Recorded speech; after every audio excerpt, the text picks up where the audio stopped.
सकाळ सुरू होते घरकामाने. स्वयंपाक, आवरावर, जबाबदाऱ्या सगळ्यांचा विचार करत करत दिवस कधी संपतो कळतच नाही. या सगळ्या कामांमध्ये गृहिणी स्वतःसाठी वेळ काढणं खूप वेळा विसरते. पण मनातली कला, मनातले रंग कधीच संपत नाही. घर सांभाळताना, सगळ्यांच्या गरजा पूर्ण करताना थोडासा वेळ मनासाठी काढून ही रांगोळी साकारली जाते.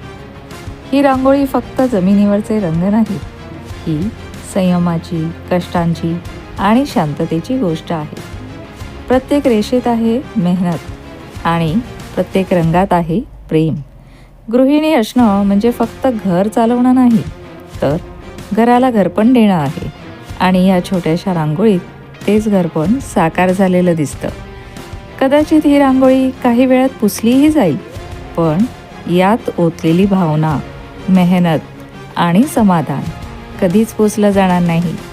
ही रांगोळी म्हणजे एक ओळख आहे, एक गृहिणी, एक कलाकार आणि असंख्य जबाबदाऱ्यांमधून वेळ काढून साकारलेली मनाची कला.